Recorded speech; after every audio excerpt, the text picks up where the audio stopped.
Halo, Assalamualaikum warahmatullahi wabarakatuh. Saat kita membeli obat, ya pasti pernah lah ya, membeli obat, baik obat sirup ataupun obat tablet, ya biasanya di kemasannya itu, ya ada tanggal kadaluarsanya, ya, ataupun tanggal habis pakai obat tersebut ya, ataupun ya ditulisan itu EXP, ya, expired. Nah ini ya harus diperhatikan, ya harus dilihat, jangan sampai nanti meminum obat yang sudah habis masa pakainya. Ya misalkan nih, ya minum obat, ya habis masa pakai, ya tentu itu akan ya memberikan efek buruk bagi tubuh. Ya walaupun tidak disengaja, misalkan ya membeli obat kemudian disimpan, ya tiba-tiba saat dibutuhkan ya langsung diminum tanpa dilihat-lihat lagi ya tanggal kadaluarsanya. Nah ini ya yang sering terjadi. Saat teman-teman ke apotik, ya saat membeli obat sebaiknya ditanyakan ya kapan kadaluarsanya. Tujuannya apa? Supaya kita bisa mengira-ngira ya. Misalkan 1 tahun lagi, wah berarti obatnya 1 tahun lagi kadaluarsa. Jadi kita bisa memprediksi ya supaya nggak diminum saat sudah kadaluarsa. Obat yang sudah kadaluarsa ya tentu ini efektivitasnya ya nggak sama lagi. Kemudian tentu ada perubahan kimia obat yang terjadi. Dan tentu ini akan memberikan efek terhadap tubuh kita. Misalkan ya ada obat ya untuk mengatasi batuk, ya tiba-tiba udah kadaluarsa, ya tentu ini nggak efektif lagi ya untuk mengobati batuk. Ada beberapa yang bisa terjadi ya ketika minum obat sudah kadaluarsa. Yang pertama ya munculnya kuman. Misalkan ya teman-teman membeli obat sirup, ya kemudian teman-teman gunakan ya untuk mengobati masalah kesehatan, ya tiba-tiba ternyata obat tersebut sudah kadaluarsa ya. Nah ini tentu akan merepotkan ya, bisa menjadi sarana yang baik untuk tumbuhnya kuman ya, baik bakteri, baik jamur ya, dan patogen lainnya. Kemudian walaupun seandainya teman-teman membeli obat sudah dipakai nih ya, dipakai misalkan baru setengah ya, disimpan lagi. Ini obat sirup ya. Ini juga sebenarnya nggak boleh.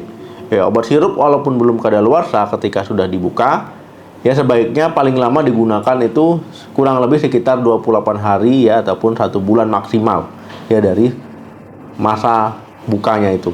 Jadi jangan sampai lebih ya. Misalkan dibuka, wah ini masih 1,5 tahun lagi kadaluarsa, padahal ya sudah digunakan ya, walaupun sudah digunakan dan belum kadaluarsa, sebaiknya jangan digunakan lagi. Yang kedua, obat nggak maksimal. Ketika obat sudah kadaluarsa, sudah habis masa pakainya, ya ini bisa menurunkan ya optimalisasi dari obat ataupun kemampuan obat.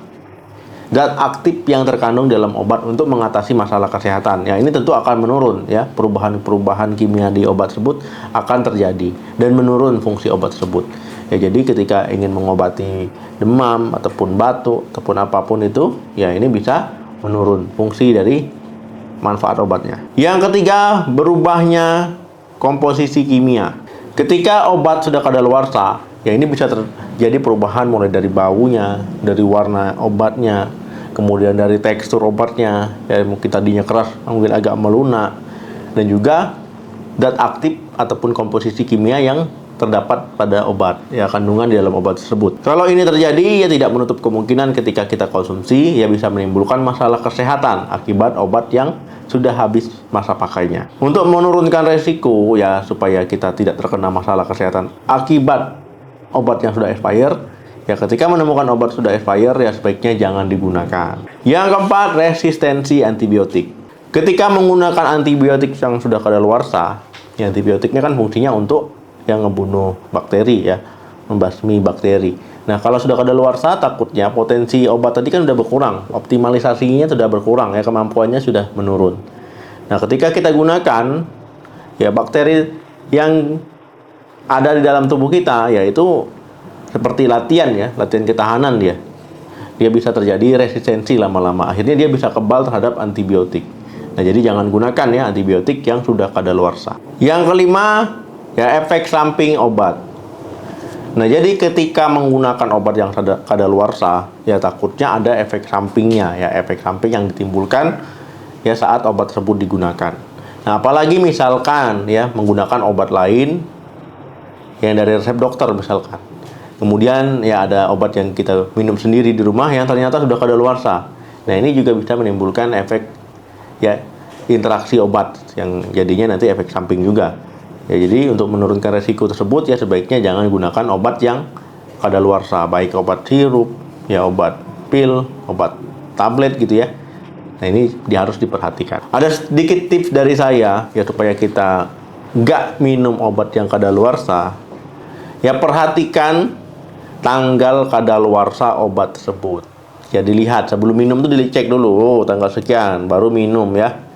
Ataupun misalkan kita lagi pusing-pusing, lagi mayau-mayau gitu ya, suruh orang lain cek ataupun keluarga cek. Nah untuk obat sirup, ya ketika dibuka itu kalau bisa ditulis tanggal bukanya kapan ya di botol tersebut. Ya ditulis pakai pena ataupun pakai spidol, pokoknya ditulis ya, ataupun mau ditulis di kertas kemudian ditempel bebas. Ya supaya tahu nanti biar nggak kelebihan ya, sudah 6 bulan ternyata 7 bulan, 1 tahun ya dibuka diminum lagi, itu jangan. Kemudian ya baca di obat tersebut biasanya ada cara penyimpanannya bagaimana yang benar ya, baik obat tablet, pil, obat sirup ya, ada biasanya ya cara-cara penyimpanannya. Karena penyimpanan ini juga penting supaya obat tersebut tetap optimal ketika digunakan. Ada yang obat yang harus ditaruh di dalam es ya, di kulkas misalkan.